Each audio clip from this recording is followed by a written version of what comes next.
Kia ora everyone, my name is Catherine. I am the Engagement Vice President at VUWSA, and yeah, we're here today with our candidates. Just some quick health and safety. If there's an earthquake or a fire, we've got exits around, and if you need to leave the event at any time, please feel free to do so. Yeah. Cool, so on to the rules of the debate. Each candidate gets about 1 minute to answer each question, and they have to speak to the scope of the question. So it's about climate change, and we don't want any talk about tax credits or something. Should we take it in turns? Yeah, sorry. We're making this up. We're just making this up.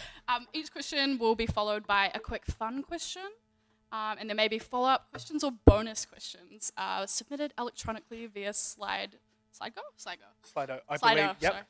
So Which go is over to here. slido.com and put in this number to be able to submit your own question. And we'll be checking that intermittently and adding those as we feel needed to.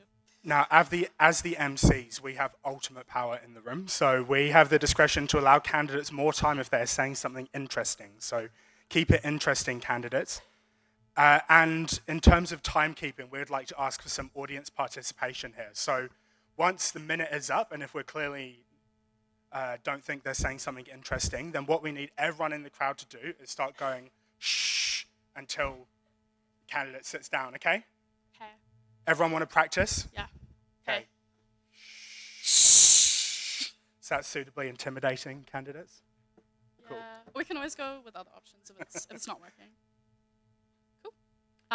Sweet. Yeah. So no heckling. Sorry, unless your heckles are funny. So only comedian heckles allowed. And no booing unless someone is going against the rules of not talking about the issue at hand. Cool. And yeah, we're just live streaming this on Facebook right now, so just to be aware of anything of the sort. Yeah.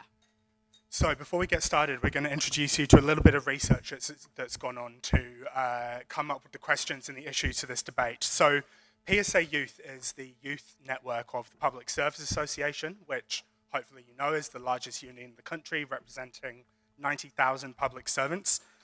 Woo! Where's the energy, guys?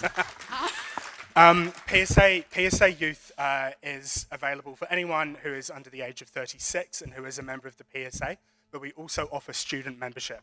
So if you're a student currently working or thinking about working in the public service through PSA Youth, you can join the PSA for free without paying any membership fees until you become a full-time public servant. So if you are interested in learning more about that, then there are some flyers on your seats through which you can join up.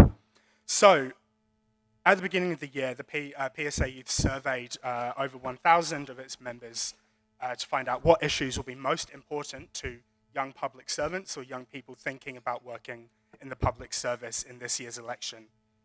Members identified a range of issues summarized in this word cloud. And the issues most mentioned were the cost of living, climate change, and the housing crisis. The cost of living was also frequently discussed as linked to housing, and climate change was also linked to these issues as well. Members were also asked, thinking about the effectiveness of public and community services, what do you think most needs to change? The services mentioned most often in response to this question were mental health, public transport, and healthcare more in general. Change frequently identified as needed in the health system included to the effectiveness of the health system, accessibility, wait times, and dental care. People said that investment in social support and infrastructure and funding were mentioned as important issues in relation to many different services, including those already mentioned and regulatory services as well. Members also said there was an urgent need for investment in and focus on the people actually doing the work in the public service, including through investment in skills and training and in decent paying conditions to address recruitment and turnover issues. Finally, we asked members how well the public service was doing at meeting the needs of young people, and fewer than 2 in 10 of those who responded thought public and community services were doing well or very well at meeting the needs and priorities of young people. Members were asked to share any thoughts and ideas they had about this, and the most common themes in the comments included the need for services to be designed for and by young people, the need for improvements to mental health services, and other measures to support good mental health for younger people, and also the critical urgency of dealing with the housing crisis and the cost of living. Any of those issues sound familiar to you guys? Sound important for you? So, good. So we're going to before we get started, we're going to introduce our candidates, not in the order that they're sitting. So, the candidate for the Opportunities Party in Wellington Central, she is currently doing a PhD on government policy, social cohesion, and the peaceful existence of New Zealand's growing and diverse populations. And she's already completed a master's in diversifying public sector leadership, so very qualified to talk about public service. Please welcome Natalia Albert.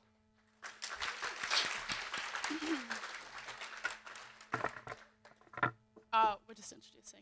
I see what you mean. Cool. And then we have the Minister for Public Service and Defence and Treaty of Waitangi negotiations, but has never held any more important than being the President of VUWSA. We have Andrew Little here.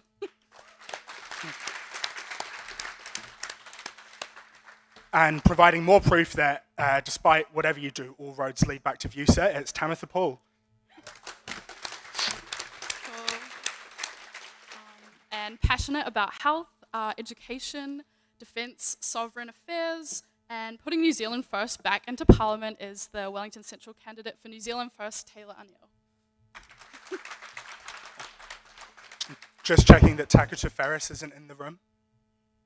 Cool. Then he's an international lawyer, diplomat, human rights expert, and in his spare time, he's the National Party candidate for Wellington Central. It's Dr. Scott Sheeran. So we're going to get started with the first and potentially most important question of this debate to all of the candidates. Barbie or Oppenheimer? Go this way.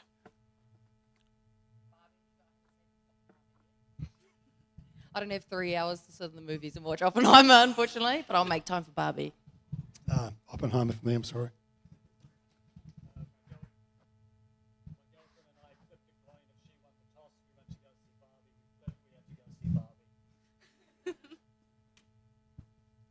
I saw both as a social experiment, and Barbie is the simplest way to understand the patriarchy. So if you know anybody that's still denying it, they should go see Barbie, and that's self-explanatory.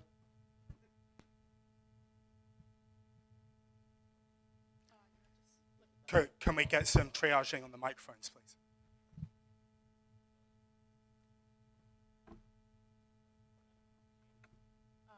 To your left.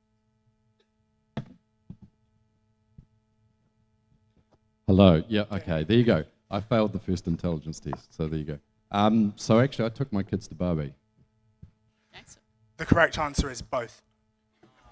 So a less important question right now, and we'll go in the same order from right to left. How will your party ensure that public services for young people are fit for purpose? Yep. Okay, kia ora koutou, I'm Tamitha Paul, I'm the Green Party candidate for Wellington Central. So we've got 1 minute to answer this? Yeah, time's over there. Oh, yeah, cool. So for us, I think it all comes down to making sure that people who are service or something is for are properly involved in the design of that. And the biggest example of that here in Wellington is the Piggy Pilot, which is free mental health and counselling services for 18 to 25-year-olds in the entire Wellington region. And that was one of the first pilots where there was genuine co-design with young people, with people from refugee and migrant backgrounds, people from the Rainbow and Takatapui community. And that taught us a lot about, exactly why, we should be at the table when people are trying to design solutions for us. We should always be at the table. And so that's a principle that we do our mahi by as the Green Party. And yeah, I think young people should be at the table, and we can represent ourselves. Oh, the audience is self-policing.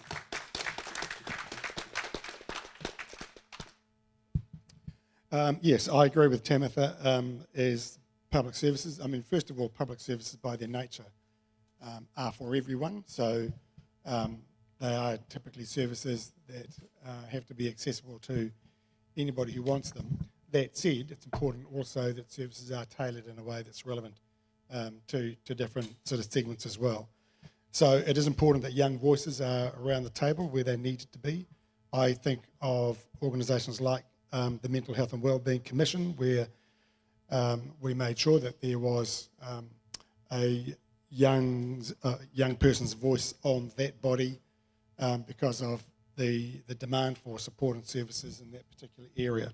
If I look at some of the other areas in government services where we have set up youth voices specifically, so the Māori Youth Council, who advises the Minister for Māori Development.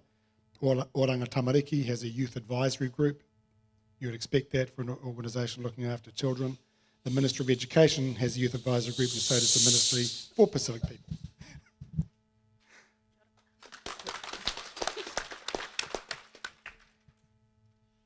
Good evening, everyone. I'm Taylor O'Neill, New Zealand First candidate for Wellington Central. The party firmly believes that the best way for you to have a public service delivering from young people is not just to have youth interaction with that service, but is actually ensuring that it is properly funded so that it is able to deliver on those services and that it has a clear goal in what it is trying to deliver. But also, most importantly, is actually ensuring that young people understand how to navigate the system. Because there are lots of young people who are, when they're trying to get help, they feel like it's a merry-go-round. They just get pushed from one person to another, to another, to another. And it's ensuring that young people know how to navigate the system and that we have the expertise in that system to help young people when they come to ask for help.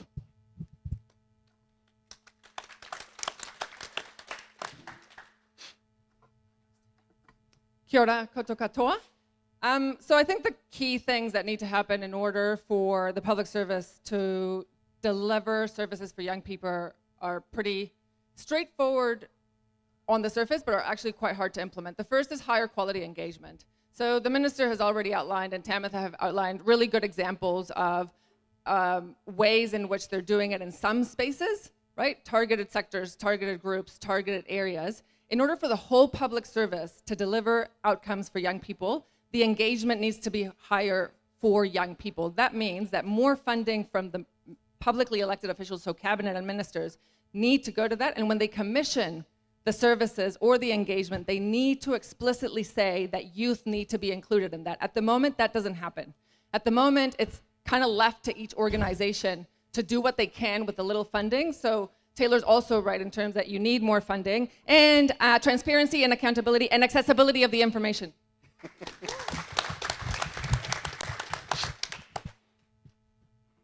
Okay, kia ora koutou. Public service rocks because I was in public service as a youth and I absolutely loved it. So big thing is we do need to listen to everybody, but not just youth, but everybody in policy development. That means through formal mechanisms, but also through informal, like getting out there, talking to people.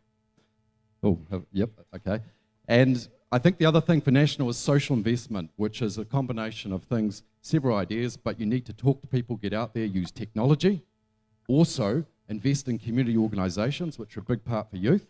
And I think one of the things I really discovered in the public service is, you know, you can have rules, you can have processes, you can have formal this, formal that. A big part of it is about your mindset, reaching out to people, talking to people. I was a director in a public service department. We used to have the most amazing retreats with young people in our team. We'd sticker up ideas, we'd let the young people lead the discussion, get engaged in the policy development, get excited about what they're doing to try and help New Zealand. I am worried not enough of that is happening right now in our government departments. It's too hierarchical, too top-heavy. Okay, thanks. We have a follow-up question for the National Party, because we're the MCs and we're allowed to ask follow-up questions. The National Party and its and ACT as a potential coalition partner have announced that you would make substantial cuts to public sector jobs, and the PSA has raised concerns about these announcements, including the evidence that they are based on. So, you know, for the people sitting here who, you know, may be thinking that a vote for the National Party could be a vote for their current or future job going, can you, assure young public servants that this policy is based on sound evidence and is well thought out? Yep, love evidence. I love it. So 33% increase in the size of the public service under this government, 1.7 billion in consultants last year, and 50% increase in communications advisors. So there is some room there to look at that. And what I heard yesterday, I met with a public servant who said to me, we're doing hiring in our team now and I don't even know what we're going to get these people to do, okay? Public servants do fantastic work. There is work that has to be done, but if we are focused, we can deliver better value for New Zealanders and spend a lot less money on taxes. So I think a key thing that you need to know is that when the public service does shrink, people do not get fired, okay? There's a lot of jobs that are always vacant in the public service, and the way that issue is dealt with is through attrition. People are not fired. So there is a need to look at it, to reduce the spending. There is an ability to do it, and no one's going to get turfed out of their job. That's all. Thank you. Would any of the other candidates like to take a minute to respond or comment on that? Yeah, I couldn't resist. Look, if you look at the areas where the growth has been, the reality is that there are a lot of things not being done and not being done well or properly. When we became government, I look at, for example, the Mycoplasma bovis campaign. So there was a commitment by the previous government, we really need to eradicate this, and nothing was put behind it. We did. It required people to lead, program managers, people out in the field, those sorts of things. We are the only country in the world that has eradicated Mycoplasma bovis. That's been important for our international reputation and our export reputation as well. You look at sectors like education and particularly in health, where we were grossly understaffed. You look across the public services generally, where many government departments were struggling to do what they were required to do. You do need well-resourced government departments. If we're going to regulate, we need to enforce as well. We need to have the resources behind those sorts of activities. That's part of what makes a good society and good communities. Another response? Yeah. I think also the conversation needs to shift from the size of the government to the quality of the government. From my studies and my experience as a public service, what need to be addressed are the systems and processes within government that create very uncertain and unnecessary barriers for a lot of the outcomes that the government wants to achieve. So the Opportunities Party would like the conversation to shift more from the size of the government to the quality and effectiveness of the systems, policies, and mechanisms that are in place that currently you really can't hold accountable. And I could talk about this all day because of my master's and what I did, but yeah, I think the conversation needs to shift to the processes and systems more than the size of it. And that goes for left and right, I guess. It's not about big or small, it's about active, smarter, more accountable government, not the size of it. Cool. Kia ora. Sweet. So we're just going to move on to our next section, which is about the cost of living. But before we start that, we just have a way more important question to ask. Start with Tam. What is your favorite Taylor Swift album? And if you don't know, I'm so sorry, but you can't run anymore. I don't make the rules. It's 1989, not 92. The first one? Wait, I don't know. I have no idea. Sorry, I'm not a Swiftie. Sorry, I'm out too. I don't have a favourite. Okay. I could say that they're all my favourite, but that would be lying. Lying bad. I might share her name, but I'm not a Swiftie, so I'm just going to refer you to the top candidate who's desperate to answer. Okay. I'm sorry. And when Salient interviewed me and they asked me who my favorite artist was, I was like, Taylor Swift. Can we talk all hour about Taylor Swift? Anyway, my favorite albums in this order: Reputation, Lover, and 1989. In that order, consecutively, over and over and over again, all day. Yeah, for me, it's 1989, but I'd also like to point out that under the last national government, Taylor Swift played 6 times in New Zealand. Under the Labour government, she's played once. We can do better, New Zealand. Interesting. Yeah, the borders were closed for 2 of those years. Just saying. Thanks for that. Cool. So the actual substantive question, just kidding, Taylor was substantive, is how will you ensure that young New Zealanders have healthy and, wrong question. How will you support New Zealanders to keep up with the unmanageable rise in the cost of living that we're currently facing? Starting with you. Sure, in 1 minute. Okay. So my focus is Wellington, okay? So I 100% am most concerned with what it's like to be a person living in Wellington Central. And when it comes to cost of living and all of the people that I've talked to, our campaign has talked to 20,000, we've made 20,000 phone calls and door knocks over the last 6 months. And we've been in the community talking to people, and I've served the city as a city councillor for 4 years. And so I'm always talking to people about, you know, what are the cost pressures for you? Where is all your money going? What's making your life harder and more expensive? What kind of things does your family have to miss out on because you don't have enough money at the end of the week? And for Wellington Central, it comes down to rent. Most people I talk to, a majority of their income is going on rent, and I know that's probably true too for young people who are working in the public service. And so the biggest thing that the Green Parties has to offer for the cost of living crisis is our pledge to renters. And that's all about getting rent controls, which is a big way to tackle how much rent we're paying every week. It's about a rental warrant of fitness, which will tackle the quality of housing that we're living in. I'll leave it there.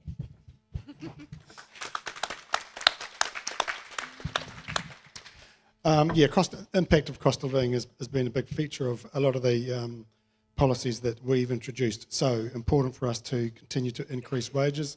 We can directly increase public sector wages, which we've done, but promote and encourage things like increasing the minimum wage, which we've also done by $7 since we've been in government. Increasing benefit levels and changing the adjustment formula for benefit levels, so it's now attached to the cost of living. We've introduced measures like the winter energy payment, introduced school lunches for now 200,000 odd kids who are getting a free lunch every day, introducing a program to get rid of the voluntary contribution school fees that used to be around, providing support for childcare costs for new parents, getting rid of the prescription charge, which we did this year, and as we've just recently promised, now providing support for dental costs up to the age of 30. Those are things about alleviating the cost, the pressure of the cost of living.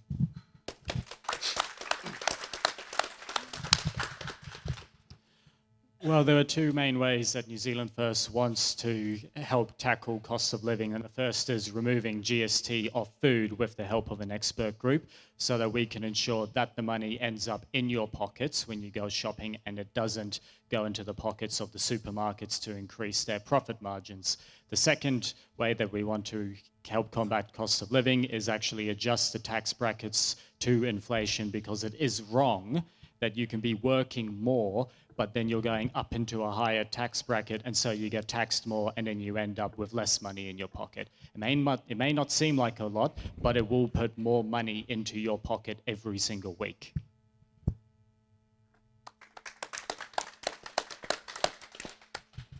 So all of you will have in your seat a teal card. We have a massive focus on young people with the Opportunities Party. So we're proposing free transportation, free healthcare up until you're 30, and a $5,000 saving boost when you turn 18. But on top of the policies that you can check out the teal card, and it is our flagship policy, I just want to talk about another option, because this is public service association specific. It's increasing the income of the public servants that currently work for the public service.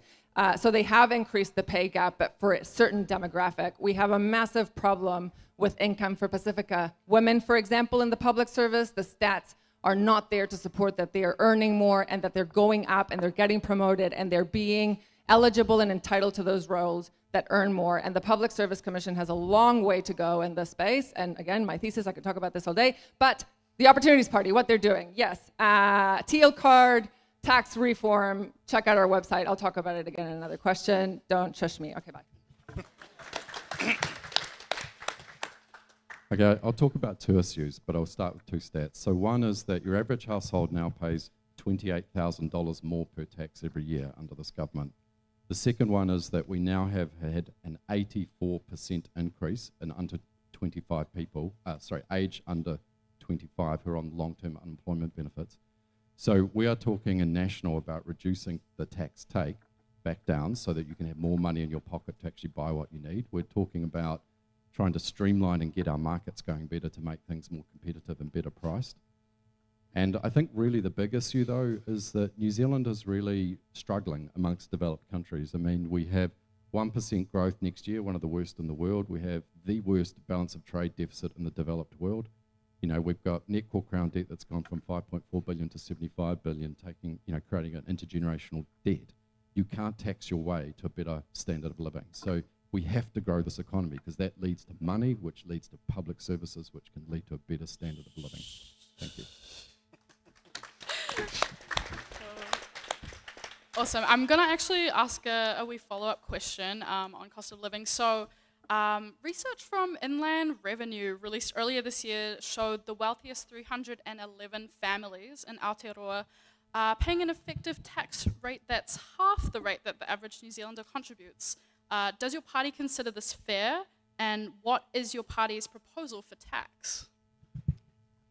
Okay, so I hope that most people in this room would have had a look at the Greens tax policies. And I think the thing that made me most proud about our tax policies is that we have really contributed to a nationwide conversation about just how unfair our tax system is, and that there is a very small number of people in Aotearoa who continue to get rich and don't have to contribute as much back to society as the rest of us. Meanwhile, those of us in the middle and at the bottom don't get anything. And so the Greens policy has got something for everybody. 95% of New Zealanders will be impacted by our policy. We've got a tax-free threshold under $10,000, which is awesome. And we also, we are always talking about taxing billionaires and the mega wealthy. So as your MP for Wellington Central, that's something that I commit to continuing that conversation, illuminating just how fair or unfair our tax system is, and saying that if we have a fair system, that we can invest that into better public services so that our education and health, all of our systems work better for the public, because at the moment they're crumbling.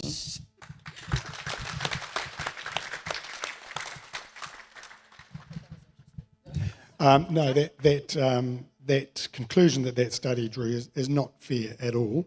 And so we have a lot of work to do to rejig our tax system overall to make it fair. It is periodically governments do reviews of tax systems, and periodically we do various things about it. This government has increased the top marginal tax rate. We've increased the rate payable by trusts, because that's where a lot of wealth is stored. But we haven't taken any further steps at this point. And we made the judgment call that at the moment, the pressure on a lot of households and the need to get some stability in economic management, that this wasn't the time to make significant changes to the tax system. But I think there is an acceptance and an awareness that we do have a ways to go to get fairness into our tax system overall.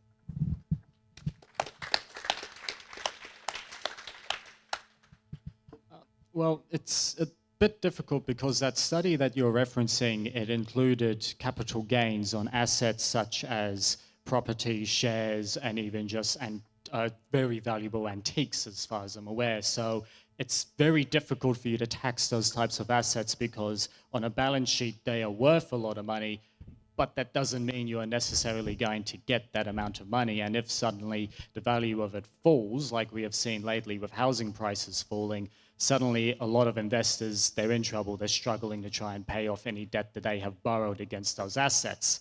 But that said, New Zealand First does firmly believe that where you are going to be giving tax relief, you need to be giving the tax relief to the people who need it the most, and you need to ensure that when you are implementing it, it is actually going to work, and that people aren't going to just be trying to find a loophole to get around it at the end of the day, or move assets overseas.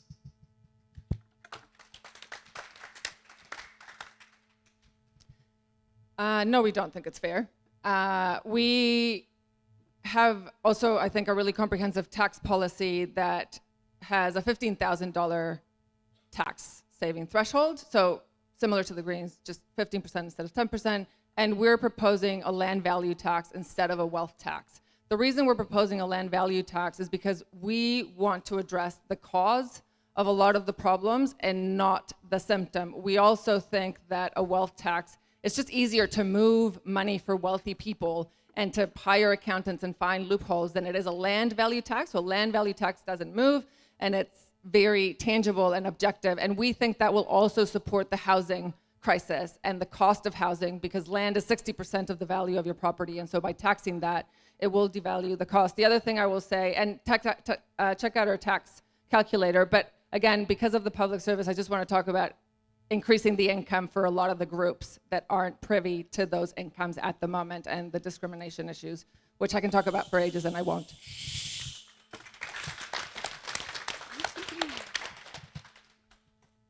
So I think that I'd start by saying, if you earn $48,000, you go into the bracket where you pay 30 cents on the dollar, and I don't think that's fair. A tax system has to be fair, but it has to be efficient, and it also has to help grow your economy. If you look at Ireland, 40 years ago, Ireland had a GDP per capita of half of New Zealand. 20 years ago, it was the same, and today it's twice as much. They actually have lower taxes in New Zealand, corporate and personal, but they collect more tax per person because their economy is a lot bigger. So what happened in Norway when they put in taxes which are much smaller than what's being proposed by the Green Party? You had a lot of people leave and take their wealth creation, their jobs, their businesses away. One individual who left Norway took, I think it's $40 million worth of tax with him. That was lost, that is no longer in the public service, no longer able to be used in hospitals or in education. New Zealand can't afford that. People will leave, go to Australia, we'll have less money, and we won't be able to afford the public services that we need. We need to create jobs, create wealth. So I respect you guys, but can I say you're not heckling? You're so nice. We said not to, but hey.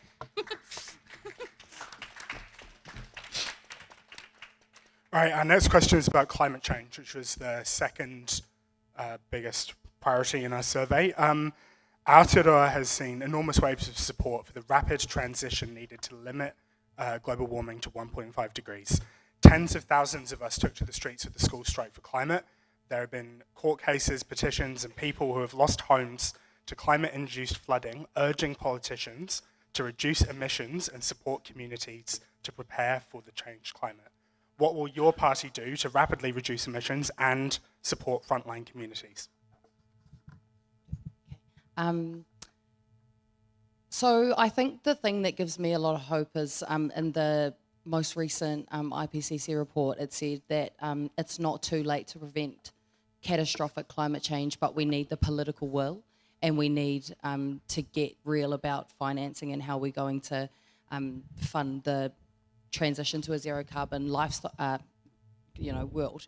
And so that gives me a lot of hope. But we need people who are, we need representatives that are brave enough to do the right things, that we need to reduce our emissions. And in Wellington Central, you can look at our climate policies; those are online, and Minister Shaw talks about them all the time. So you can go and look at that. But for Wellington Central, that looks like building thousands more houses in the inner city so that people don't have to rely on their cars, having a reliable and functioning public transport system and an affordable public transport system. And it also looks like building light rail. That's one of the biggest things that we need to do for our city, to double the capacity of our public transport system and get more people around.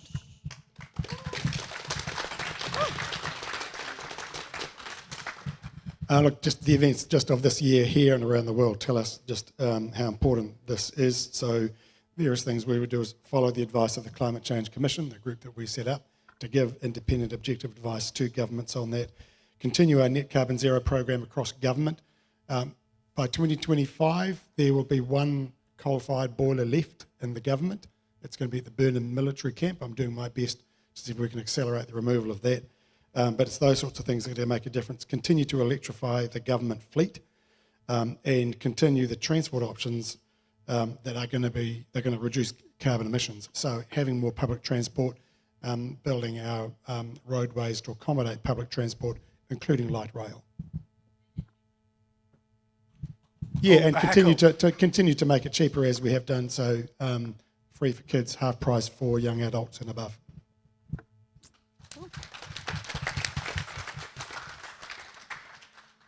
New Zealand First believes in pragmatic environmentalism and giving support to our primary industry sector and incentivising them and giving them additional help in order to change and become more green and less damaging on the local environment, while also looking at our climate resilience strategies and actually going, what can we do to become more resilient? Does that mean we need to have better roads, better rail lines, better airports, better ports, and also a capable defence force that is able to respond in the aftermath of a climate disaster so that we are able to quickly recover? Because the first thing that we all say in the aftermath of a disaster is send in the army.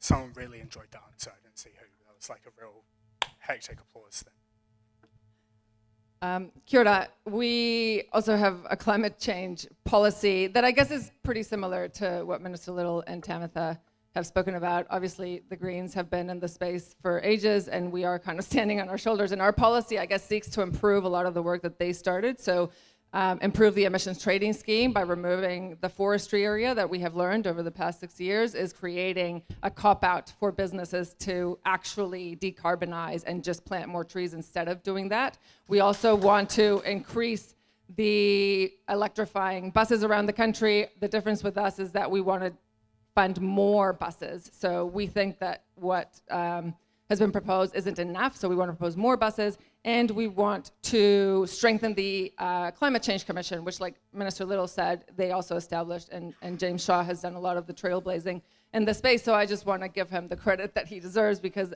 our policies are thanks to his work, and we just identified some gaps in it. Okay, so net zero by 2050 is 100% backed by National Party. So it's so cool that we've got essentially a cross-party consensus across government. So that's good. Go New Zealand. In Wellington, I mean, 2 points I'd say about Wellington. The configuration for the second Mount Vic tunnel decided by Labour and the Greens, New Zealand Infrastructure Commission says it's not the best emissions reducing option. Also, we've got a whole lot of changes going on at the moment about inline bus stops and buses stopping in the middle of the road that's coming down the track. That's going to create more emissions and slow everything down. Very unfortunate.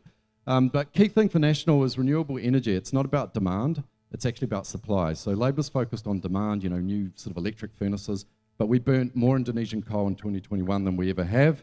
You know, we're not really sort of using our natural gas exploitation. So, you know, National wants to make sure that consenting wind farms does not take 8 years, and we want the foreign direct investment to run that. And also methane emission in cows, the technology is available, 30% reduction on those cows. It's used in other countries. 45 countries around the world have authorised that. Why can't we do that? It's really kind of obvious. Rather than cut 20% off the herd and lose export money, lose taxes, lose services.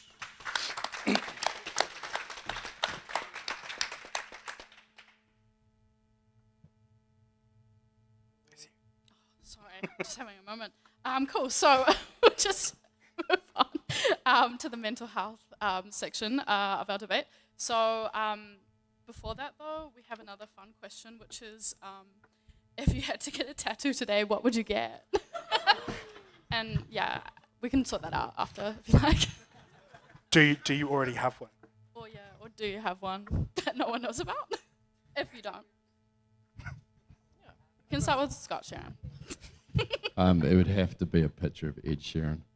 Oh, so what kind of style? Like neo-trad, like kind of portrait? Cubist. Wow, that is so unique. Ed Sheeran has so many, he might have one of you already. Yeah. Yes. I have a few, but I'll talk about this one, which is the one that means the most. So that's CDMX, which is Mexico City's acronym in Spanish, Ciudad de Mexico, which is where I'm from, and it's designed by my husband, who's an architect, and it's his handwriting. And it's a very special tattoo to me. But I have heaps, and I can talk about tattoos all day. But I won't. I'm going to be honest with all of you. I don't actually know because I've never even considered or thought about getting a tattoo, and I don't really have enough time to think about getting one. So at the end of the night, I'll happily tell you guys in person if you want. No, what about like a Winston Peters portrait situation? I mean, he's a lot. Yeah. Yeah, no, I don't have a tattoo either. If I got one, I don't know, I might do something like the Southern Cross or something like that. It's sort of vaguely relevant to our country. Patriotic. What about like a VUWSA one? Like we could get matching ones, you know? I know you guys keep changing your logo, so what I might have got in 1987 will have changed by now. Yeah, go on. I had an AUSA tattoo when I finished being president, but no, I covered it with a solidarity vest. You covered it. Don't say that. I actually got a tamoko today on my back, and I got it so that I can continue to carry the enormous weight of holding up the city for even longer. Wow, intense. Cool. Thanks for sharing, everyone. Sweet. So the substantive question is, health services are under huge strain. Health workers face extraordinary difficulty and stress at work with unsafe staffing levels. Our communities face long wait lists and disruptions to our care. So how do you plan to allocate the appropriate resources to strengthen the health system, ensuring everyone has access to timely, quality, and culturally appropriate care when they need it? And we'll start with Dr. Scott Sheeran. Sorry, Ed Sheeran. Yeah, whatever. Look, so with the healthcare sector, National is committed to increasing the funding for frontline healthcare and for that workforce. It's workforce, workforce, workforce. Also, we think that the spending that has happened, in terms of, let's take the 1.9 billion in mental health care, which New Zealand Health and Disabilities Commission is not really sure what that delivered. There's got to be focus on health targets. So, under the last 3 years of the national government, 92% of Maori children were being immunised. It's now 68%, and it started dropping before COVID because of the removal of the health targets. So health targets help health sector workers. We have a shortage of about 7,500 GPs, midwives and nurses, so we have policies around paying for about $4,500 worth of student loan for nurses every year if they stay. We're looking at increasing the capacity for doctors by 220 a year, including a third medical school, and really just trying to do what we can to help the workforce, put the money to them, take away. I think we spent $1 billion on Te Whatu Ora sort of reorganisation. We just think, no, put it into frontline healthcare staff, support them. They need our help.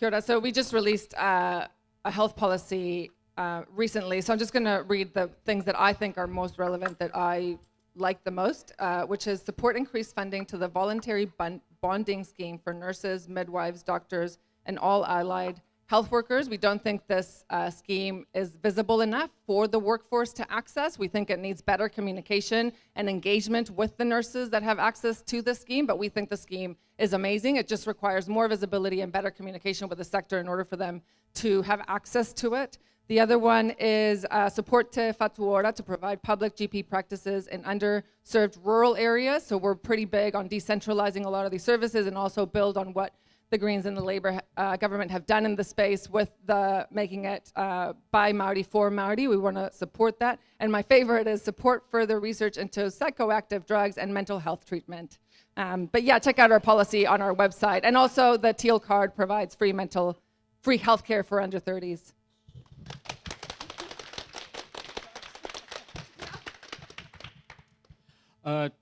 One of the key ways that New Zealand First wants to deliver on health services is actually give funding to charitable services that deliver health services, such as Gumboob Friday, which does fantastic work in the mental health space for thousands of young people, but it's still severely struggling because it doesn't get any funding from the government. Another one that we want to do is actually fund St. John's Ambulance Service up to 95% of its mark so that it can spend more time doing its job, delivering quality healthcare for New Zealanders, not having to scramble and trying to fundraise and get money together. And another one as well, which around our student loan policy, I'll talk about that a bit later, but to actually introduce an incentive for young people when they finish studying to stay down here and pay off their student loan and work in their field of study, which is health, rather than looking overseas for better life, like in Australia. Yeah, I think our health system remains one of the big challenges of government at the moment. But some of the things that we've done, we have put in place some of the biggest increases in funding for our public health system to date. That includes in hospitals. So we have now about a $7 billion building program across our hospital network. That compares to roughly $1 billion spent over the 9 years of the previous government. We've substantially increased Pharmac funding by about 50%, including more funding for more cancer treatments than we've ever had before, and now for rare disorders, including funding Trikafta for cystic fibrosis. We funded more ambulances. We funded more nurses, and we've increased nurse pay through the pay equity settlement that we did with them.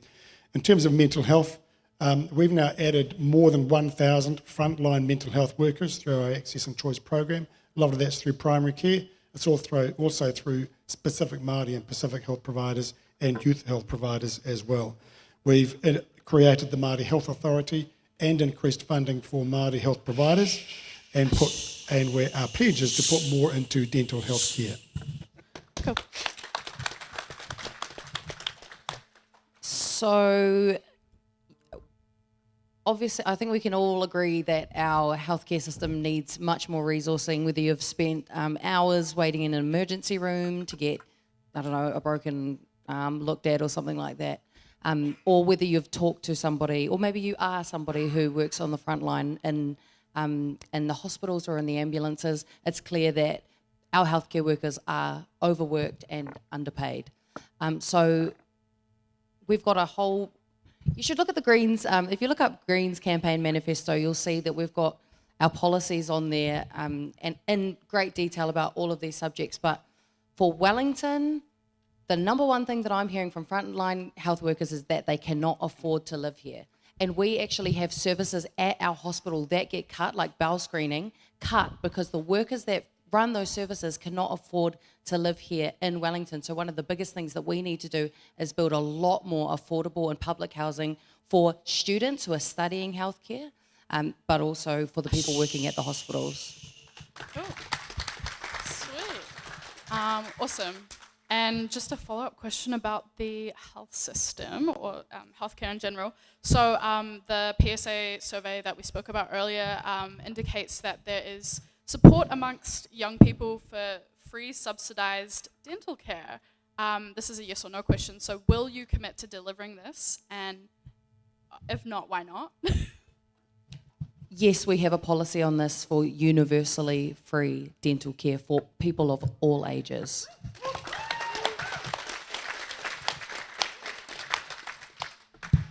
Yep, we will provide free dental health care for those up to the age of 30, and it'll take a little longer to roll it out for ages above that.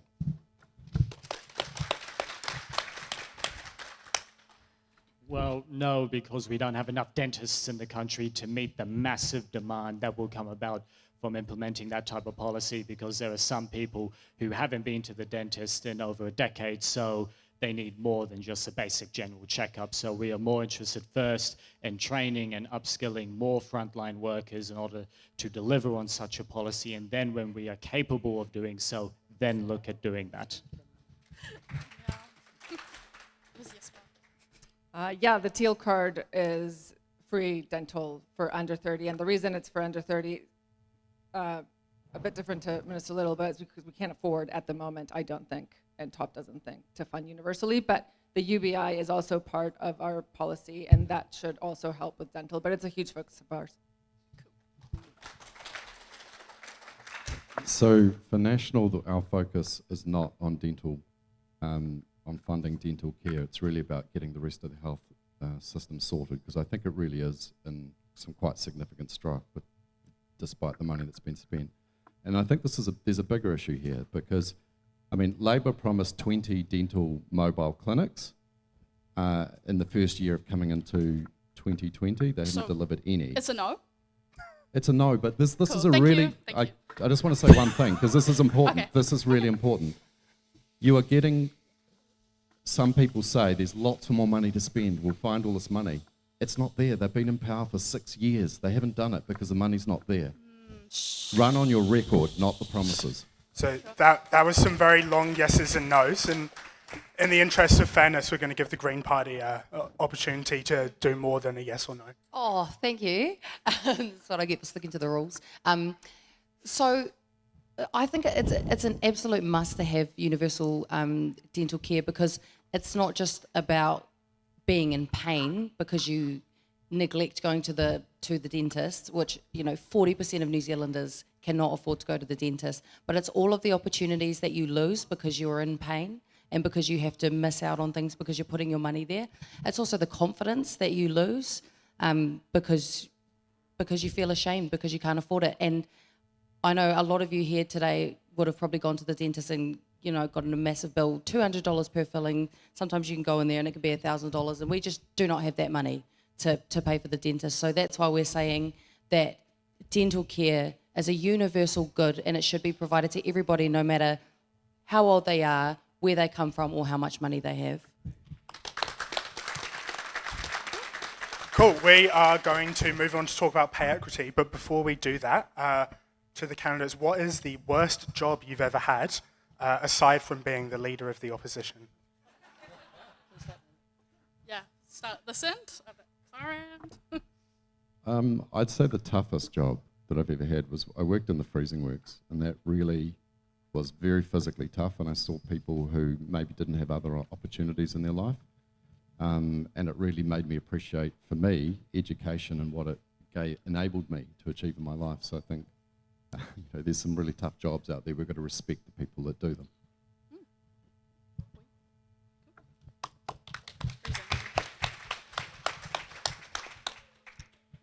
When I got here, I couldn't find a job because the hesitation to hiring migrants from non-English speaking countries, especially as a female, was actually quite thick.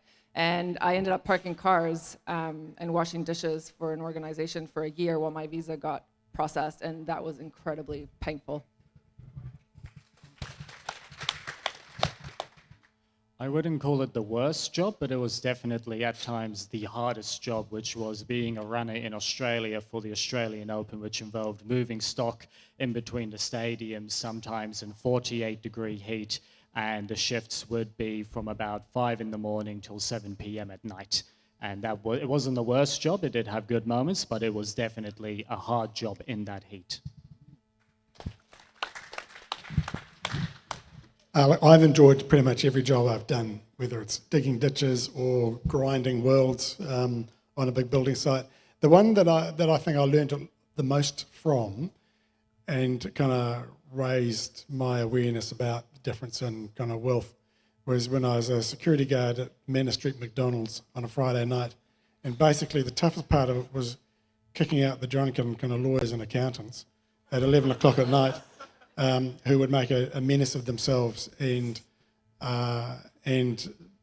could be very unpleasant. I mean, there was a sense of pleasure about it, but it was unpleasant.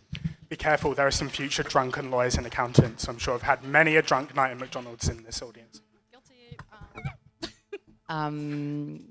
I like Andrew. I love all my jobs. They all taught me something, but I'd say the hardest job was probably working at KFC in Tokoroa, because you will face the full, brunt of people's anger when they have to wait 15 minutes for some chicken. But it was also one of my best jobs because that's when I first joined my union and learnt what a union was. So shout out to Unite.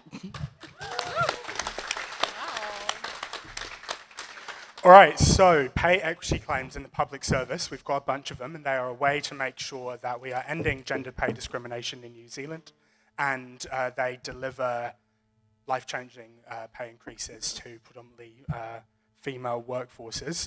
We've managed to get a couple of them over the line already, including for social workers in Oranga Tamariki and in the community public service as well, but we've still got a whole bunch to go, and it's always a very nerve-wracking thing for our members covered by a pay equity claim taking it into an election. So this is actually a two-part question, but number one, in government, will you commit to settling ongoing pay equity claims? Let's do a yes or no, like the previous one, where you can explain your yes or no too. Please say yes. We'll start with Tam. Yes, and thank you for all of the work that you've done as a union to increase pay equity and pay transparency and all of these things. Particularly as a Māori woman, and looking at the discrepancies between how much we get paid compared to everybody else, and then Pacifica women particularly, how much they're being paid compared to everybody else, is really important, and more people should understand that equity, the gender issue and the ethnicity issue, where that comes from, and everyone should be paid fairly regardless of their background or where they come from, if they're doing the same job.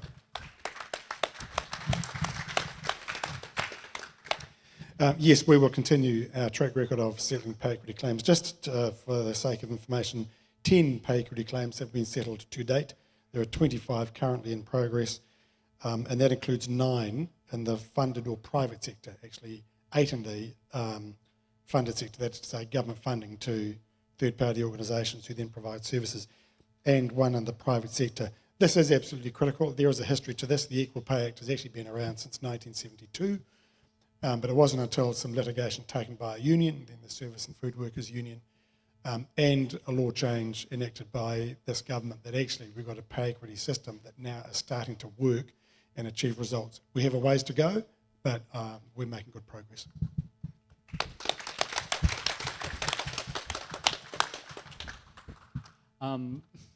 I can't really give you a yes or no answer because you're asking for a commitment. That is something that needs to go to the party leader for him to commit on, but I will say that New Zealand First in the past has always strongly advocated for people to be paid the same regardless of their sexuality, gender, disability, or where they are from or their ethnic background.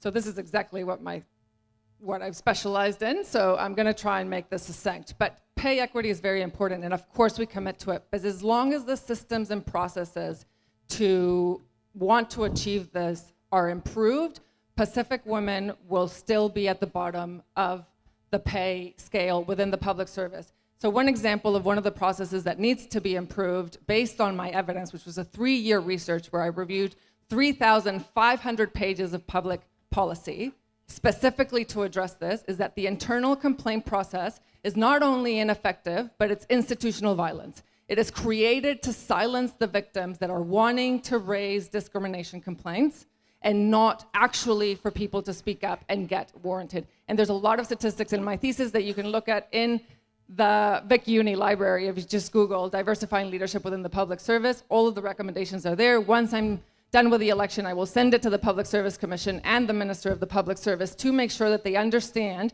that unless the internal complaint process is improved and reviewed, people will not be able to hold the public service accountable.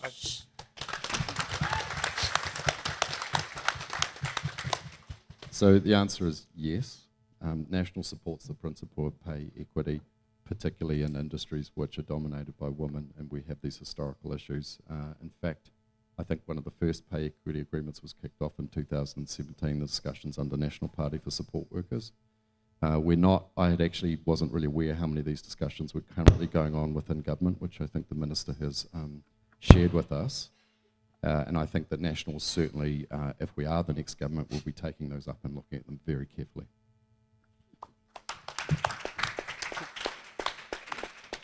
We've question 2 on this. We've kind of touched on it a little bit, but are there any other actions that your party supports or changes to combat pay discrimination on the grounds of ethnicity, disability, sexuality, and gender identity? And if not, why not? We can start with the Opportunities Party. Mix it up a bit. I have a lot, but I will be brief. So transparency around salaries needs to be improved within the public service at the moment. Every agency and level of management manages the transparency of the salary bands within the public service differently, so that's really inconsistent. I know Peter Hughes is trying to work on that, but it is a massive hurdle. And the second thing is that there needs to be a targeted approach from the public service on that tier 4 to tier 5. So I won't get into too much jargon, but tier 4 are managers and principals, and tier 3 is where the diversity falls through and the incomes falls through. So if the public service zooms into why they are falling, the diversity falls off a cliff from managers to chiefs and GMs, they could actually achieve way more than the Papa Punama work program, which at the moment is highly ineffective. You can't measure it and you can't hold it accountable. We'll go to the National Party. Okay, so I think the starting point for National is we very much support the New Zealand Bill of Rights Act, and we very much do not want to see any discrimination. In terms of this issue, I think we do need better data, actually. And I mean, one thing that we're very interested in through sort of social investment is not only get better data in the public service, but also more broadly to get better data to drive some of the discussions that are going on in the Law Commission at the moment around hate speech and discrimination and other things, because I think the picture is actually not that clear but we do see signals of some quite alarming statistics, but we need to understand the problems better to build better policy. Green Party. I would just add really that I think you should look at a party's list and look at the way that they value different genders and ethnicities and people from different backgrounds. Because at the end of the day, the strongest advocate is going to be the people that are advocating on behalf of their community. And that's why one of our biggest strengths as the Green Party is having a diverse list where everyone can look at those in our party and see themselves represented there somewhere and know that their interests will be advocated for by us. Yeah. Look, I agree with those speakers who have said that diversity is absolutely crucial. We have a parliament now that is pretty much 50% men and women. We have a cabinet that is pretty much 50% men and women, but diversity goes beyond that as well. It's important in the public service that our public service starts to reflect the makeup of New Zealand too, across all its ethnicities and cultures. The Public Service Commission is promoting and encouraging that. There's more work going on there. But until we do that, I think Talia's right, we won't see the improvements or the reduction in the pay gaps, whether it's based on gender, whether it's based on ethnicity, whether it's based on any other identifying feature, until we get a public service that reflects who New Zealand is.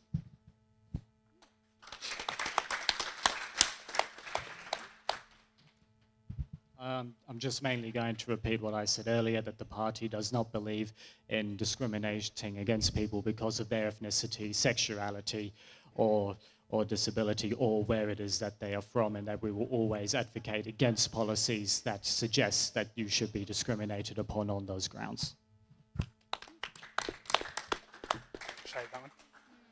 We got another question more broadly about industrial relations in New Zealand, and that is, what is your party's vision for a framework for industrial relations in New Zealand? We'll start with the Greens. Cool. So I think it comes down to three big things. First is the living wage and making sure that that is an absolute minimum, because you cannot afford to live or survive in this country if you're not on the living wage. So the living wage is a bare minimum. Two, strong unions, and we've got a policy around default union membership. We need big, stronger unions in Aotearoa, and that's just a given. And the third is stronger protections for contracted workers, and I want to give a special shout out to the fired up stilettos, the strippers here in Wellington who have been advocating for stronger, better, safer work conditions for contracted workers and better, fairer pay and transparency for contracted workers as well.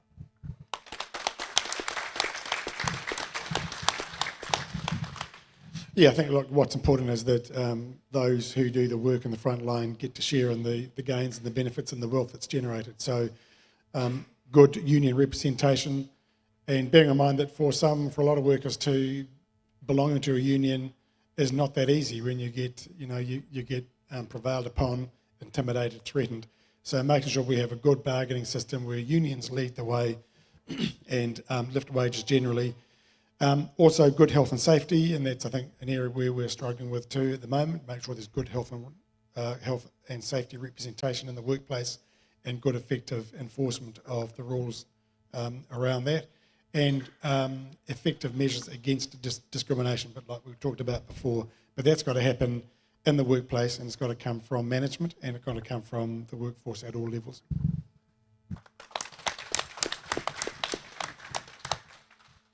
By ensuring that there is good relations between the government and industries, and that we can encourage them and incentivize them in order to change for the better, in order to address issues such as pay inequality, such as lowering their carbon emissions instead of just telling them to shut down and then importing it from overseas, and also encouraging those industries to act where they can see that they can make a positive change in the lives of New Zealanders, especially with research and development and students.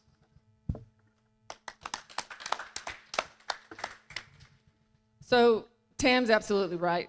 Representation is really important, and everything everyone said here about discrimination, we all agree that it's not allowed. However, I have been working in the public service for 12 years helping underrepresented groups, especially women of non-English speaking countries, navigate the public service and the employment space in New Zealand, and no amount of representation and no amount of empty words is going to combat the ineffectiveness of the policies and systems within the organizations. I have done this with PSA very closely for 12 years. I am currently working with them to improve the internal complaint process and to give them the evidence they need to help advocate for people. So we're absolutely in favor of unions, but because of my study and what I've been doing for the past 12 years in Wellington around eliminating discriminational barriers within the public service for underrepresented groups, I can tell you that no amount of representation is going to get us where we have to go unless the policies are reviewed in order for the Public Service Association to do their job,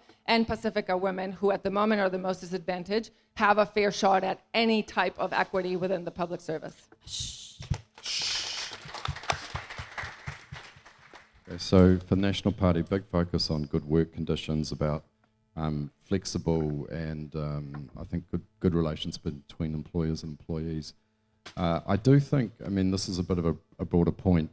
For me, I'm really concerned about the difference between implementation and some of the general statements. So 27,000 employees have been approved to bring in 80,000 people in the last year. Hardly any of them are screened. There is an extraordinary amount of exploitation of workers going on in Auckland at the moment. I know this through the news, but anecdotally through people. And I just think we need to focus more on actually delivering on the things that we're talking about, because these are real people who are really being hurt by some of those employment relations. That'll be the systems, Scott, that your party was saying need to be streamlined 2 months ago, and the party that voted against the workers' protection legislation we passed earlier this year that has given immigration officials and labour inspectors more powers to deal with migrant worker exploitation. Sorry, mate, I don't take your crocodile tears. Cool. Sweet. So we're going to move on to our next section. Oh, sorry. You can respond. Look, I think the facts speak for itself. Like, what is happening over the last year in that context has not happened under a national-led government. That's it, full stop. And I think I respect the position to agree to disagree with the Honourable Minister, but the facts speak for themselves. Yeah, we had gross exploitation in the last 10 years. The worst cases we've had happened under the last national government. Joseph Matamata in Hawke's Bay, who just imported Samoans to work for no pay at all. And then we had a whole host of hospitality workers and businesses totally exploiting members of their own community in Auckland. That happened 10 years ago. Sweet. Cool. So we'll actually move on now onto the tertiary education section. So our little fun question is going to be, what is your student loan, or if it's paid off, congrats, what was it at its maximum? And we'll start with Tam. I don't check it because it hurts, but it was 50,000 because I just finished my master's. We don't have to clap. Yeah. Yep. My last year at university was 1991. That followed 3 years virtually campaigning full time against student loans and student fees. But unfortunately, the national government elected in 1990, having promised they wouldn't introduce student fees, then did so. But I just managed to avoid them, so I left university without a debt. Feel free to take on mine. I believe that Minister of Education Phil Goff did also introduce a student loan policy too, for the sake of transparency. He did, and then David Cagle scuttled it, so it was never introduced. Fair enough. My student loan at its highest was about $68,000, I think it was, and I've just had to pay the provisional taxes because I'm self-employed, and that has knocked it down to $42,000, I think. So it's still a heck of a lot of money, especially when I just had to pay $3,500 on it. The degree I did in Mexico was subsidized 30% by the government because I came from a single parent household, and then I worked full time while I did it to pay the rest off. And then my bachelor's that I did here and my postgrad and master's that I did here, I worked full time while doing it part time to pay it off so I don't have a debt, but I've never studied full time in my life because of it. I think that might deserve a round of applause. Yeah, so my student loan was $35,000 when I left university. Like Natalia, I also came from a single parent household and not a wealthy household. So that was really important for me to be able to achieve through education and take the opportunity that it provided. So. Well, if anyone would like to take on my loan of 90K, feel free.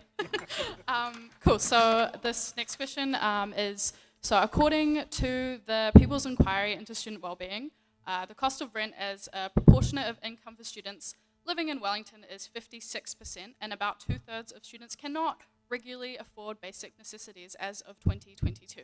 Do you think this is fair, and why or why not? We'll start with Dr. Scott Sharon. Ed Sharon. Yeah. No, I don't think it's fair. I think it's really hard on students, and one of the things I've noticed is that the growth in mental health challenges, a big part of that's for young people is about the pressures of money. So I think it's a real concern. Rents in the city have gone up $210, I think, per week under this government, and they're going to keep going up because things like the rates for the council have been put up 12.4% this year. They're going to go up again next year because I think the council's borrowed $1 billion, as much as it can, and there's a lot of issues coming down the track for those challenges. So this is something that National really does want to look at when that comes in about those challenges around rent. And the big thing for us is that our plan is really around building the supply. So that's around investment finance tools. It's around unlocking 30 years worth of land. It's around incentivizing developers. And it's things like the Paddington apartments were 2 stories. They should be a multi-story building. That's a failure of the developers and the council.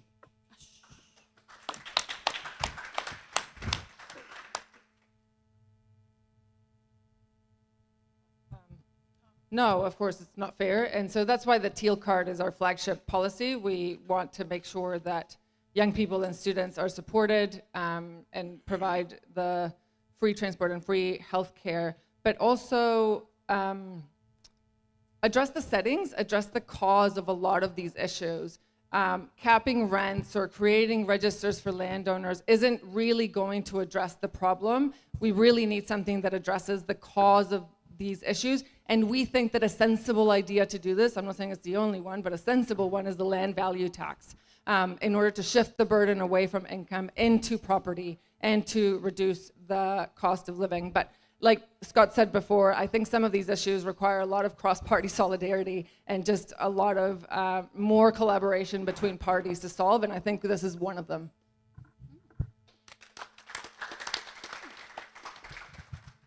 No, it's not fair, and as a student who used to not be able to afford lunches and would often skip them because I was out of food at home, leftovers, normally from the night before, and it was rubbish, and I also lived in a flat too, where in winter I would be able to see my breath. And New Zealand First firmly believes in giving support to students when they need it, when they, not after, when they are now considering leaving. And one of the ways that we want to do that is a universal student allowance so that students can spend more time studying and less time worrying about how they're going to be able to buy the basic necessities and less time worrying about how they're going to be able to make ends meet at the end of the week.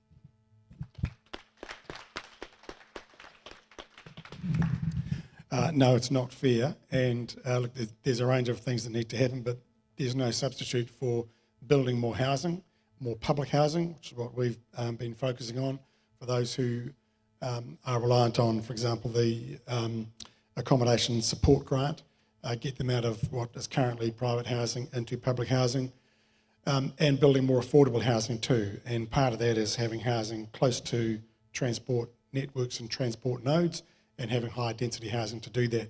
Critical way to achieve all those things is reforming our, what used to be called town planning, was the old Resource Management Act. Talked about for many, many years. We've done it, we did it, we passed the law just in the last couple of weeks. It won't happen immediately, but over time will make a significant difference and make it easier for building the right houses in the right places to achieve the right objectives.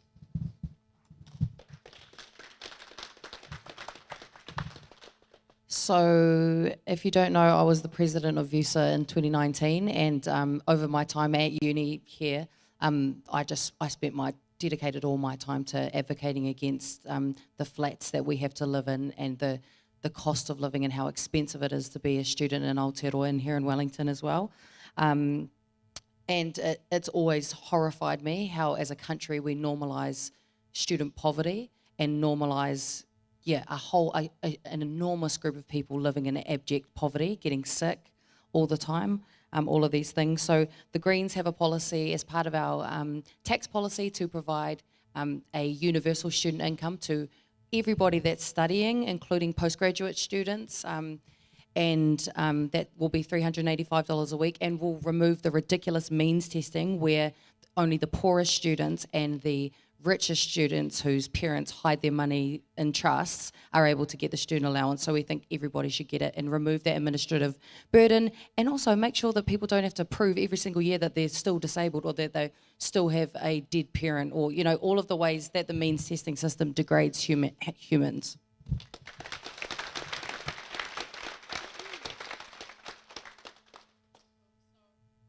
Follow-up question to that question, although Tam's kind of already covered it slightly, and Taylor, is would you support a universal student allowance, so specifically one that isn't means tested, one that's debt-free, one that doesn't go on your student loan, and so it's not abated when you start earning X amount of money? It's a yes or no question, and we'll start with Dr. Scott Sheeran. Sure, so the answer is no for national, because we do support increasing student allowances, but we don't support a universal allowance because we don't really believe that that's going to be affordable. We think you have to target the resources, because if there's a limited amount of resources, which, we have to be honest, there is in this world, because superannuitants want money, healthcare wants money, persons with disabilities want money, and all of these causes are valid, important, and valuable in our society. So we just can't say, yep, turn on the money taps, it's all there, because I just don't think that's reality. And I think for Labour and the Greens, they have to campaign on their record for the last 6 years on those issues.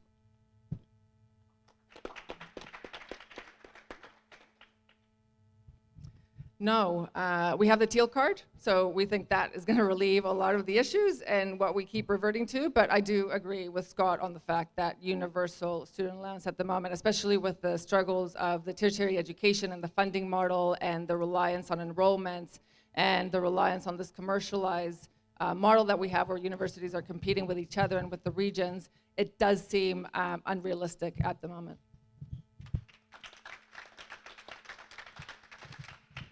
Yes, we do support a universal student allowance. We've supported that for over 30 years, believe it or not. And the reason why we support a universal student allowance is because we believe that students should be studying, not working just to make ends meet or be broke at the end of the week, and also ensure that students who are wanting to study high-intensity degrees are able to effectively do so and are not burnt out at the end of the month. A universal student allowance isn't Labor policy at this point. We think there are a whole range of competing priorities within tertiary education, within education generally, and within government. And a universal student allowance is not something that we think we can give priority to.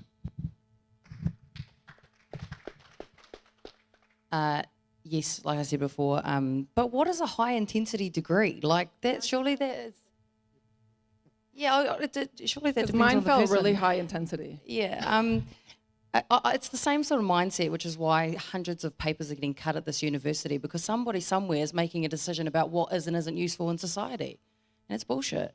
And also, just to respond to Scott saying, we can't just turn the money taps on. We're not turning the money taps on. The Greens have a costed, evidence-based policy about exactly where we will get the money from to provide a universal student allowance. There is enough money in this very wealthy country that we live in to be able to provide a very basic income to all students.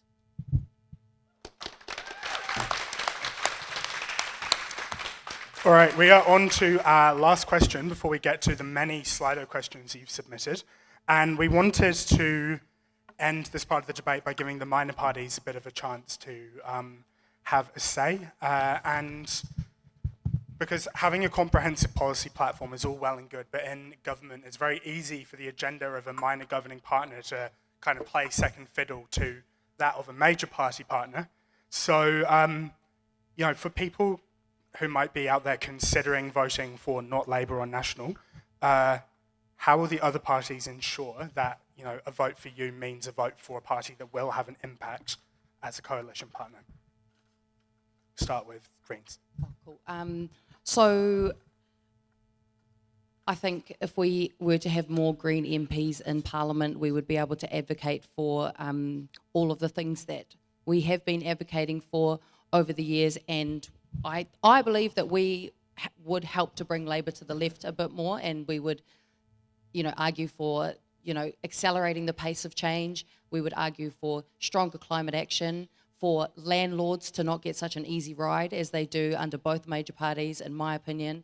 And I think we will be that loud and relentless voice. But particularly here in Wellington Central, it's so important that we have a Green MP advocating for our city, regardless of who the government is, because I know that I will be a really annoying thorn in the side of whichever government is formed come October 14th.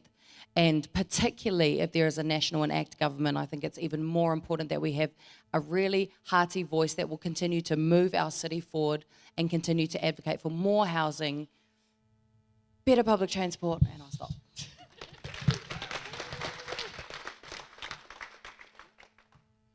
Well, for New Zealand First, our record kind of speaks for itself, because when we were in government in 2017 to 2020, we achieved 80% or partially achieved 80% of what we said we were going to do in our half of the coalition agreement. So when it comes down to us doing the coalition negotiations, we ensure that the policy that we are wanting to achieve is realistic, is going to get done in the next 3 years, and that the other side is actually going to do it. Our record speaks for itself.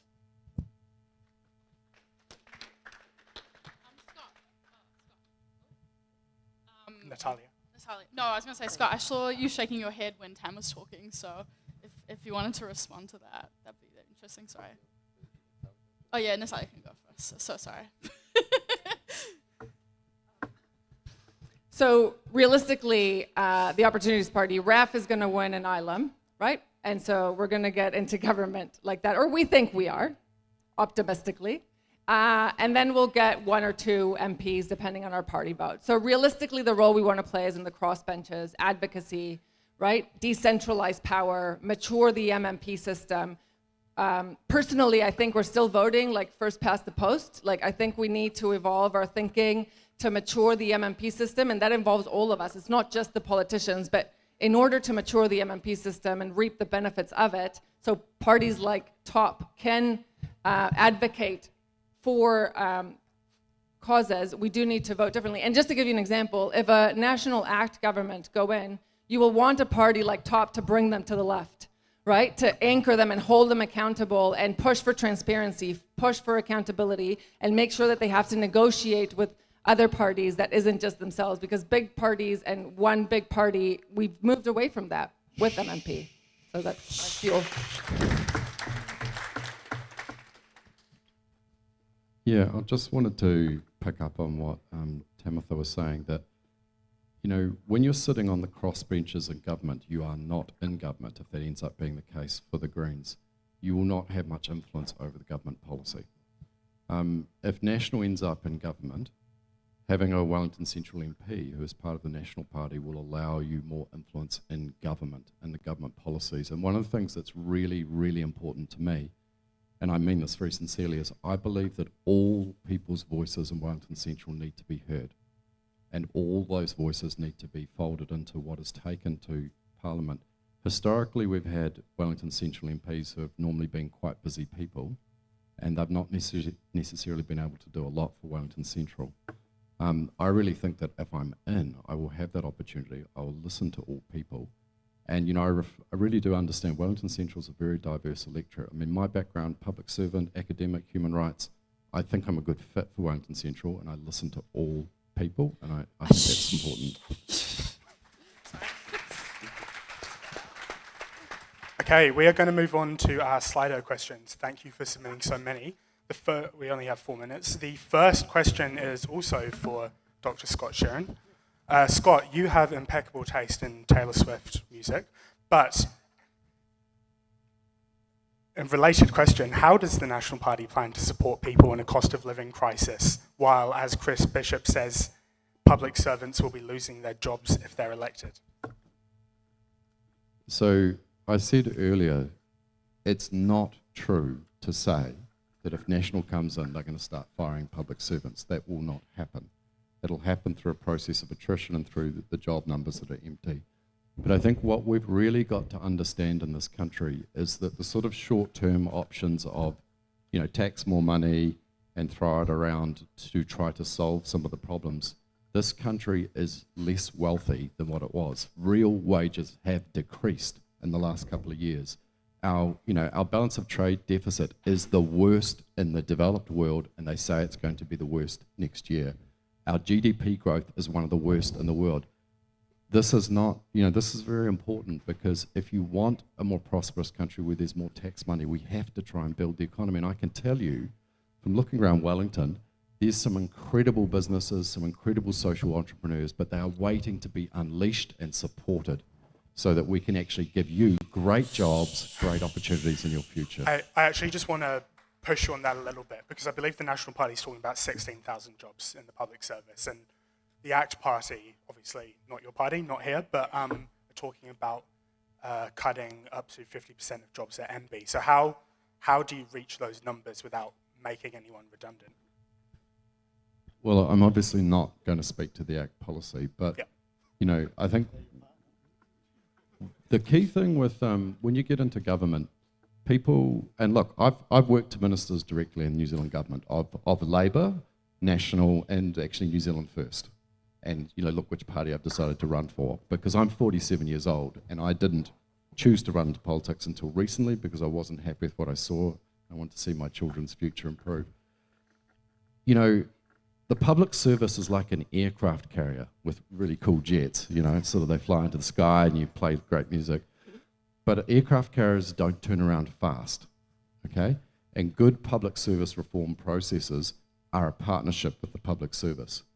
And I can tell you, and I say this very sincerely, I've always found amongst senior public servants, those who have a lot of experience, is that they quite like working with national government, because people like Bill English has a fantastic reputation, and for listening and working with public servants. We do have the Minister of Defence here. So, Minister, can you confirm, do aircraft carriers turn around fast? Well, we don't have one, so, and I haven't been on one. Of course, government reform can be slow moving. What this government has done is tried to create a greater unity across the public service. So rather than the siloed sort of approach we've had for the last 30 odd years, to try and get some greater collaboration between departments. I have to say, I think one of the best government strategies, policies, programs this government has put together was actually done by Jan Loki and Marama Davidson, which was Te Awa Rera Kura, which is the strategy for dealing with family and sexual violence. And it is coming together, multiple government departments, police, MSD, Oranga Tamariki, everybody involved, and now really starting to make some real gains in helping families, helping people deal with those drivers that are contributors to our appalling family and sexual violence rate. Okay, but have you got to write in anything good since you've been Defence Minister? Have you got to write in anything good since you've been Defence Minister, like a tank or? No, we don't have tanks. No, I did hop aboard one of our new Poseidon P8 aircraft, and I rode in one of the Bushmaster trucks. So, nice. Boyhood sort of comes back, but no. I think we're very fortunate with our Defence Force personnel. They are absolutely dedicated to what they do. We saw them responding to Cyclone Gabrielle.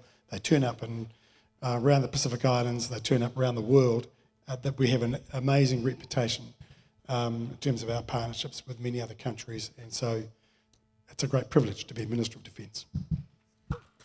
I'll take that as a compliment because I'm currently a serving military officer in the reserves. Cool. Have you got to ride in anything cool? Have you got to ride in anything cool? Oh yeah, totally. Like my favourite, like there's the NH90 helicopters, and but the one is actually it's really cool is the high speed, what they call ribs, the inflatables. They go super fast across Wellington Harbour. You've got to get some of those, Minister. Cool. All right. Just keeping an eye on the time. Obviously, everyone's time is precious, but we'll just get into closing remarks from people. So give us your what's it called, elevator pitch, and specifically asking the question: why is your party the best for young people in the public sector and young people in general to vote for? Do you want me to start? Yes. Okay. All right. So you should definitely party vote Green, but for me, I'm not standing for the list. I'm only standing for Wellington Central. So please consider giving me your electorate vote this year. I have served the city for 4 years now as a city councillor, and despite the hating that Scott was doing, we have made enormous progress as a city. We've tripled the housing capacity. We are going to get Wellington moving. We are going to make the public transport system more reliable, more affordable, and we are going to tax the rich, and we are going to look at the way the wealth is distributed in this country and make a change to that. So please, if you want to vote for somebody who is committed to building more housing, someone who is committed to being a hearty, strong voice for Wellington, someone who is committed to delivering light rail and making Wellington the coolest place to live, then please vote for me to be your MP for Wellington Central. Kia ora.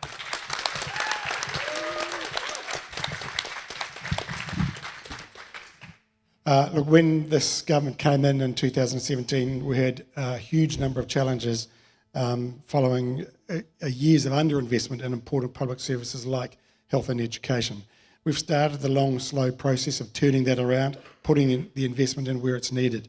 We've also had to rise to some other challenges too, a number of things that we didn't plan for, like the mosque attacks in Christchurch, like COVID-19, like the weather events that we've had to respond to.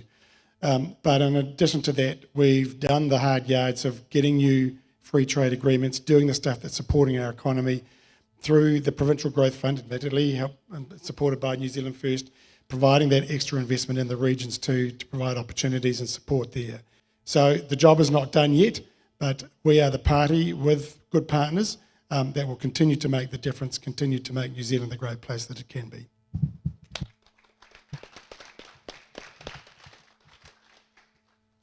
At the moment, when it comes down to voting, the beautiful thing about MMP is that you can be strategic. So when it comes down to your candidate vote, give your vote to the person who you best align with and who you also think is going to be able to realistically deliver on what they are promising to you and to the city.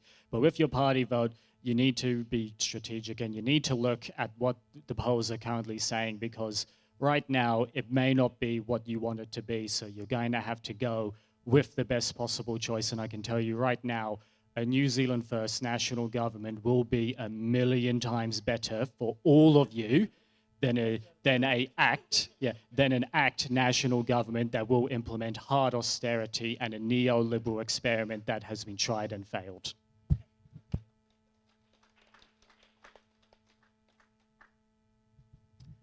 I'm after your party vote. So I agree with Taylor. Please vote for whatever candidate reflects your values and your beliefs and your needs the best. What I want to commit to is, as someone that understands the public service, I think better than most people because I've been studying it at depth for 12 years and I have a lot of inside and outside the public service. I just want to commit to keep working with the PSA and whatever candidate gets into Wellington Central to make sure that the public service is delivering, that it's held accountable, and that it is as accessible and transparent as possible, because those are the things that we need the public service to do better. And to Minister Little's point about, in my last 20 seconds, they have done a lot for the public service. One example is the Public Service Act reform of 2020. that has made it better, but it's also given the public service more power. So it needs more accountability, more transparency, and more people like me that know which levers to pull to hold it accountable, which I commit to doing whether I get into government or not.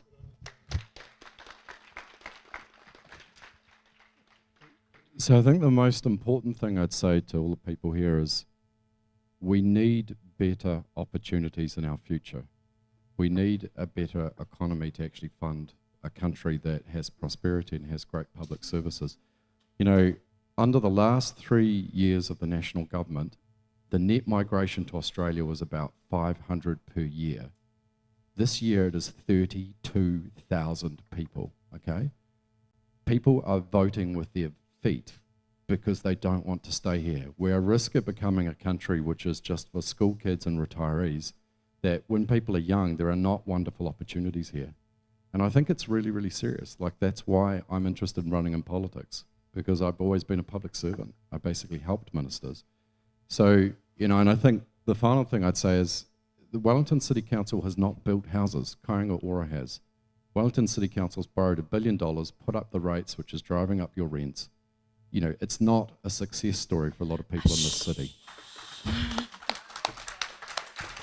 Hey, look, we have reached the end of our debate, and there's a couple stacks of pizza to my right. But before we let you at it, I just want to say a huge thank you to all of you for coming and shushing our candidates, and a huge thank you to our candidates for being shushed for 90 minutes. We know that when all of you are in Parliament, you're going to be looking for something to wear that makes you look good in the House, which is why we'd like to provide each of you with one of our brand new PSA Youth t-shirts. Wow.